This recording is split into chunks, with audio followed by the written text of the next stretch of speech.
Can you briefly introduce yourself to our audience and then tell everyone why you decided to restore this oxbow wetland on your property? My name is Tom Cackler. I live in Story County, north of Ames, and we bought our property. It's 17 years ago now, and I wrote it in CRP shortly thereafter. And then this is a re-enrollment, and in order to re-enroll, we needed to enhance the features of the wetland, and so worked with the USDA Service Center, and they helped design, and we installed an oxbow this spring. Great. So for this oxbow restoration, can you tell me, what process did you go through? How long did it take to get the installation started? I re-enrolled last October, and through the fall and early this spring, the service center helped with the design, and they came out and did the layout and the survey.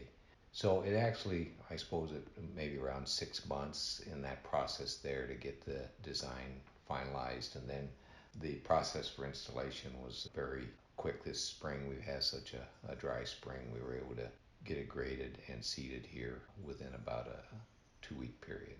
Yeah. So this process was actually pretty speedy. When you first enrolled it in CRP the first time around, how long did that process take? Do you remember? The process was not too long. I needed to own the property a year before I could enroll it. The first year we had it in crops, and then we enrolled it. I believe just the waiting period there, the process was very quick. The difficulty I had that time was finding the right condition to put the seed in, and so I actually had to put the seed in the winter after things froze up because it was wet that fall and early winter. So we put it in on the snow. Okay. Was it hard to find the native seed for planting? Was there a lot of paperwork? Was there anything like that you ran into? We're very fortunate here in Story County. We have really good resources, and so I worked with the Pheasants Forever program and was able to acquire the seed mixes that I needed very easily. Great. So having this wetland, having this oxbow wetland, or having the CRP, because I guess your wetland hasn't filled in yet with water, but just in general, having the CRP, what kinds of benefits have you seen? What things have you really enjoyed because you've had it there? Well, certainly it's been very beneficial to the wildlife in the area. I mean, we have lots of variety of not only pheasants but different small animals and deer and turkeys and so forth that really have enjoyed the CRP establishment there. And it's also, I've noticed, really been helpful with erosion. I know when we first moved here, the ditches were full of silt, and the county's cleaned them out, and it's been very, very stable since we put the CRP in.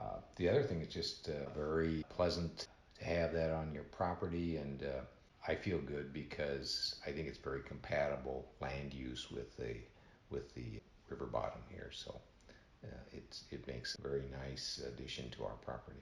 Yeah, you run right up next to a creek, right? Which creek is it? It's Iowa Creek. All right, awesome. So, what advice do you have for other landowners or farmers who maybe want to install or restore, their own wetland? If you could give them a piece of advice, what would you say? Well, really, I'd say to explore it. It's really been very, very easy for me to accomplish this working through the FSA and the USDA office here in Story County. And, cost wise, been able to cost share all the practices, and so it's not been real burdensome as far as expenses. And so, but there are a lot of good resources available, and I'd say just to make yourself available to them. Awesome, thank you.